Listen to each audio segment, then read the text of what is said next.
दोस्तों कहते हैं कि हर रिश्ते की एक मर्यादा होती है, हर एक सीमा होती है। जब वो रिश्ता उस सीमा को पार कर जाता है, तो वो रिश्ता समाज में एक ऐसी विकृति को जन्म देता है, जिसका खामियाजा पूरी की पूरी सोसाइटी को भुगतना पड़ता है। आजकल कलयुग का ऐसा दौर चल रहा है जहाँ पर रिश्ते, मर्यादा, धर्म, मजहब, उम्र और यहाँ तक कि कई बार लिंग तक के अनुपात को भूल चुके हैं और पता नहीं किस अंधाधुंध मोड़ की तरफ जा रहे हैं, कुछ कहा नहीं जा सकता है। आज का एक ऐसा ही ताज़ा मामला आपको सुनाने वाले हैं, जिसको सुनकर आपका भी मुंह खुला का खुला रह जाएगा। तो इस पूरी सच्ची घटना को सिलसिलेवार तरीके से बताने से पहले हमारा अभी आप सभी से एक छोटा-सा रिक्वेस्ट है, अगर आपने चैनल सच्ची घटना पर पहली बार विज़िट किया है, तो इसे एक लाइक कर दीजिए, हमें मोटिवेट कीजिए, चैनल सच्ची घटना को सब्सक्राइब कर लीजिए। दरअसल हुआ यूँ कि उत्तर प्रदेश का एक ज़िला है संत कबीरनगर और इसी संत कबीरनगर ज़िला के अंतर्गत एक एरिया पड़ता है, एक थाना लगता है जिसका नाम है खलीलाबाद थाना। और इसी खलीलाबाद थाना के अंतर्गत एक छोटा-सा एरिया लगता है जिसे धनधौटा के नाम से जानते हैं। दरअसल हुआ यूँ कि आज से 3 से 4 साल पहले यानी कि साल 2021-22 के दरमियान एक युवक की दोस्ती एक दूसरे युवक से होती है। तो इन दोनों की जो दोस्ती होती है तो आम दोस्ती की तरह ये लोग आपस में बातचीत किया करते थे। पहले वाले का जो घर था वो इसी खलीलाबाद थाना के अंतर्गत कोतवाली के क्षेत्र के पड़ने वाले एक गाँव धनधटा में पड़ता था। तो जो धनधटा का रहने वाला युवक था अपने दूसरे युवक से जब दोस्ती कर लेता है तो कुछ समय तक इन दोनों की दोस्ती नॉर्मल चलती है। दोनों एक-दूसरे से अच्छी-अच्छी बातें करते थे। एक आम दोस्तों की तरह सब कुछ चल रहा था। लेकिन धीरे-धीरे करके ये बातचीत का जो दौर था, ये दूसरी तरफ जाने लगता है। वो उस दौर की तरफ जाने लगता है जहाँ पर एक प्रेमी और प्रेमिका के रिश्ते का जन्म होता है। जहाँ पर प्रेमी और प्रेमिका तो नहीं थे, बल्कि ये दोनों दोस्त ही आपस में प्रेमी और प्रेमिका बन जाते हैं। और अब ये दोनों लोग एक दूसरे रिश्ते को जन्म दे लेते हैं, जहाँ पर दोस्ती का रिश्ता खत्म हो जाता है और रिलेशनशिप स्टार्ट हो जाता है। जब ये रिलेशनशिप स्टार्ट होता है तो इन दोनों के बीच में अब संबंध भी बनते हैं और इन दोनों के संबंधों की जो परिणति होनी थी, वो कुछ और ही निकल कर सामने आनी थी। कई बार पहले वाले युवक ने दूसरे युवक के साथ बातचीत की, चैटिंग की और चैटिंग के दरमियान दोनों के बीच में काफ़ी उल्टी-सीधी बातें भी होती हैं जिसके बारे में आप समझ सकते हैं। और उसके बाद जब ये दोनों लोग मिलने का प्रोग्राम बनाते हैं तो ये लोग जाकर पर्सनल स्पेस में मिलना शुरू कर देते हैं।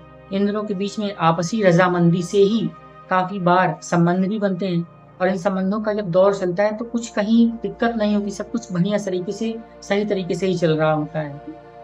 लेकिन असली दिक्कत जो थी वो अब आने वाली थी। तो कुछ समय के बाद होता ये है कि इसी धनधटा थाना क्षेत्र के जो मझौरा गाँव का रहने वाला जो युवक था, जिसने उस पहले युवक से दोस्ती की थी, ये कुछ समय के बाद उससे मिलने के लिए उस घर पर पहुँचता है। जहाँ पर एक बार फिर से इन दोनों के बीच में दरमियानी जिस्मानी संबंध बनते हैं और ये जिस्मानी संबंधों का सिलसिला काफ़ी अच्छे तरीके से बीत जाता है। 6 महीने का वक़्त गुज़र जाता है, दोनों एक-दूसरे के साथ अच्छे से रह रहे थे। इसी बीच श्याम सुंदर जो कि मझौरा गाँव का रहने वाला व्यक्ति था, उसे ये पता चलता है कि इसका जो दोस्त है वो शादी कर रहा है, उसकी शादी फिक्स हो चुकी है। आमतौर पर तो सब कुछ नॉर्मल ही लग रहा था, लेकिन जब श्याम सुंदर को ये पता चलता है कि उसके दोस्त की शादी फिक्स हो चुकी है, तो वो इस रिश्ते का विरोध करने लगता है। वो ये कहता है कि तुम्हें ये शादी नहीं करनी है और अब अगर तुम शादी करोगे भी, तो तुम्हें मेरी कुछ शर्तें माननी पड़ेंगी। वो शर्तें थी 25,000 रुपए की डिमांड और बराबर उसके साथ इस तरीके का व्यवहार रखना, जिसके बारे में ये युवक मना कर देता है। इसके एवज़ में श्याम सुंदर अब उसके ऊपर विरोध करने लगता है, उसको ब्लैकमेलिंग करने लगता है, उसको डराना-धमकाना शुरू कर देता है, मारने-पीटने की भी कोशिश करने लगता है। तो इस तरीके से जब श्याम सुंदर ने अपने उस दोस्त को ब्लैकमेलिंग करना, उसके साथ धमकाना, डराना शुरू कर दिया, तो अलग-अलग किश्तों में काफ़ी सारे पैसे यानी कि 25,000 रुपए के आसपास की रकम इस पीड़ित युवक ने अपने उस दोस्त श्याम सुंदर को दे दी। बैंकों के थ्रू, कभी यूपीआई के थ्रू, तो कभी कैश इन हैंड। इस तरीके से उसने जब 25,000 रुपए के आसपास की रकम अपने इस दोस्त श्याम सुंदर को दी थी, तो अब उस युवक का जो मन था, वो बदलने लगता है। वो उस पैसे को वापस नहीं करना चाहता था और वो ये सोचता था कि इस पैसे को वो पूरी तरीके से हड़प लेगा और इसके साथ बराबर दूसरे तरीके का व्यवहार भी रखेगा। खैर कुछ समय के बाद उस पीड़ित युवक की शादी हो जाती है और शादी हो जाने के बाद जब एक बार फिर से श्याम सुंदर से पैसे माँगना शुरू करता है, तो अब वो उससे मना करने लगता है और वो ये कहता है कि पहले पिछले के लिए गए पैसे तो वापस करो, उसके बाद मैं तुम्हें कुछ और पैसे दे दूँगा। लेकिन अब श्याम सुंदर उसे डराना, धमकाना और ब्लैकमेलिंग का सिलसिला शुरू कर देता है, जिसके जवाब में वो युवक परेशान हो जाता है और वो ये कहता है कि अब मैं तुम्हें पैसे नहीं दे सकता, मेरे पास पैसे नहीं हैं। लेकिन अब श्याम सुंदर ये कहता है कि मैंने तुम्हारी उस समय के टाइम की वीडियो बना ली है और अब मैं उस वीडियो को तुम्हारी पत्नी के पास शेयर कर दूँगा। जिसके जवाब में वो पीड़ित युवक काफ़ी गिड़गिड़ाता है, रोता है और ये कहता है कि ऐसा कुछ मत करो, मेरी बहुत बदनामी होगी। लेकिन श्याम सुंदर समझता नहीं है और एक रोज़ उसने मौका निकाल कर उस पीड़ित युवक की पत्नी के पास वो सारे संबंधों की वीडियो जो उसने चुपके से शूट की थी, उसके पास शेयर कर दी। जैसे ही उसकी पत्नी के पास वीडियो पहुंचता है, वो देखकर चौंक जाती है, उसके पैरों के नीचे से ज़मीन ही खिसक जाती है। अपने ही पति को किसी और के साथ अलग तरीके से देखकर उसका दिमाग खराब हो जाता है और वो तत्काल अपने ससुराल को छोड़कर अपने मायके चली जाती है, जहाँ पर वो 6 महीने से अपने मायके में ही रह रही है। इधर भी जब उस युवक का शादीशुदा घर जो कि बस चुका था और अब वो टूटने की कगार पर आ चुका है, उसकी समाज में बदनामी होने लगती है और तमाम तरीके से उसके ऊपर ब्लैकमेलिंग और मारपीट की चीज़ें शुरू हो जाती हैं, तो उसका सब्र का पैमाना छूट पड़ता है। अंत में थक-हार कर वो पीड़ित युवक अपने उस दोस्त यानी कि अपने उस दुश्मन श्याम सुंदर से ये कहता है कि तुमने मेरे 25,000 रुपए ले लिए हैं, मेरे पैसे अब जल्दी से जल्दी वापस करो और मुझे अब तुम्हारे साथ कोई संबंध रिश्ता नहीं रखना है। इसके जवाब में वो युवक काफ़ी बार उसे धमकाता है, ब्लैकमेलिंग करता है और किसी प्रकार से उसने 2,000 रुपए के आसपास की रकम अपने उस पीड़ित दोस्त को दी और बाकी के पैसे वो हड़प जाता है। उसकी वीडियोज़ को वायरल करने की धमकी देने लगता है और तरह-तरह से उसे ब्लैकमेल करने लगता है। इसके जवाब में वो जो पीड़ित युवक था, उसका दोस्त था, वो काफ़ी डर जाता है और एक बार वो गहमर चौकी में जाकर वहाँ पर कंप्लेंट दर्ज कराता है और एक बार जाकर वो गनगटा थाने में जाकर वहाँ पर कंप्लेंट दर्ज कराता है, जहाँ पर उसकी कोई सुनवाई नहीं होती है। अंत में उसे एक ही इलाज सूझता है कि वो आत्महत्या कर ले, अपनी ज़िंदगी को खत्म कर ले।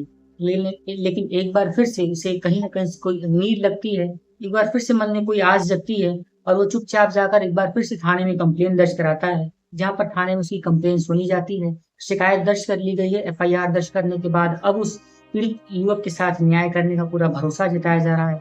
थाना इंचार्ज पंकज कुमार पांडे ने कहा कि वो इस मामले को अपने स्तर से देखेंगे और युवक को न्याय दिलाने का पूरा प्रयास करेंगे और इस तरीके से घटनाक्रम निकलकर सामने आया है। बताया तो ये भी जाता है कि जब एक बार पहले भी इस युवक ने इस तरीके से ब्लैकमेलिंग की घटना को अंजाम दिया था और उस समय भी उसका पीड़ित दोस्त जाकर थाने में कंप्लेंट दर्ज करता है, गहमर चौकी में कंप्लेंट करता है, तो वहाँ पर कुछ होता नहीं है।